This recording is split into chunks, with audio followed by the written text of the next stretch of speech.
travail Sweetie Move vous emmène à la rencontre des Global City Makers. Eh bien, on se retrouve en direct de ce Global Cities Maker Forum et j'ai le plaisir d'accueillir Muriel Pénicaud, ministre du Travail. Bonjour. Bonjour. Alors, comment vous appréhendez cette question de la métropolisation en tant que ministre du Travail ?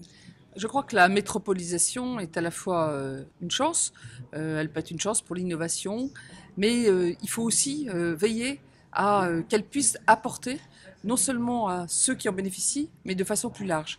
La métropolisation, c'est un bouleversement des modes de travail, des modes de transport, des manières de se loger, et c'est, encore une fois, ça peut être une chance, surtout quand on le croise avec la numérisation.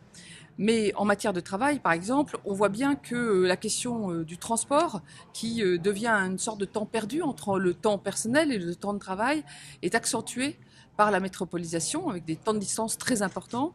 Et donc là, on voit bien qu'il faut en même temps inventer des nouvelles formes de travail, le télétravail, mais avec aussi des espaces partagés où on a du lien social, et puis le grand sujet de l'inclusion. Pour moi, un des plus grands défis de la métropolisation en matière de travail, c'est est-ce que la métropolisation va juste permettre une concentration d'innovation, de valeur ajoutée, de richesse, de compétences, en soi créer de la valeur économique et sociale, ou est-ce qu'elle va être aussi permettre une inclusion. Pourquoi c'est important ?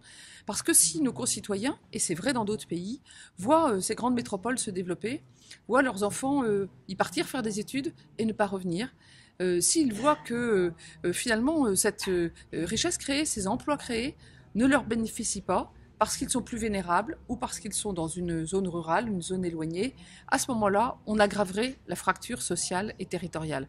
Donc l'inclusion sociale, pour que tous puissent bénéficier de l'attraction d'éducation et de travail, et l'inclusion territoriale, pour que les métropoles soient à la tête d'un écosystème et pensent écosystème plus large que leur propre périmètre, me paraît un enjeu fondamental. Concrètement, qu'est-ce que vous allez mettre en œuvre ? Concrètement, dans le cadre des ordonnances, nous avons mis en place un droit au télétravail et nous encourageons les espaces partagés. Nous sommes en pleine négociation avec les partenaires sociaux et les collectivités territoriales sur une aide au transport. Mais surtout, nous avons en termes de compétences, nous développons complètement l'apprentissage.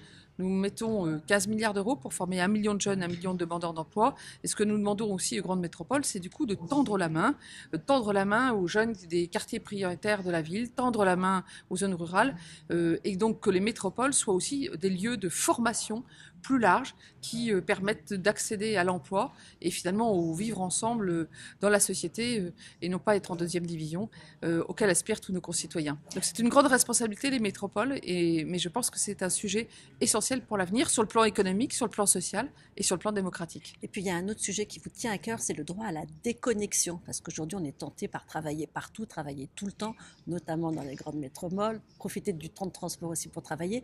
Comment est-ce que vous appréhendez la question ? Alors le numérique apporte autant de risques d'opportunités, comme toutes les révolutions technologiques.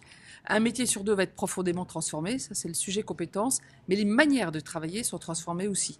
Donc le sujet de la déconnexion est un véritable sujet. Je pense que travailler, pourtant, Dieu sait si la ministre du Travail promeut le travail, travailler 24 heures sur 24, être connecté en permanence, c'est évidemment d'abord en termes de santé au travail et d'équilibre, il y a des conséquences sociales et de santé qui sont négatives, mais je pense aussi que ça n'est pas une bonne vision de la performance, parce que si on ne se déconnecte jamais, on n'a jamais de prise de recul et on ne peut pas innover sans remettre en cause, sans regarder les choses autrement.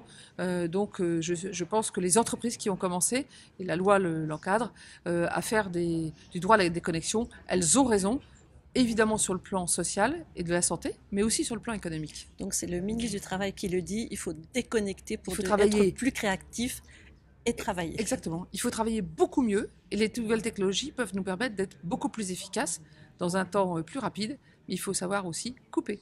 Merci beaucoup Muriel Pénicaud d'avoir été avec nous ce matin.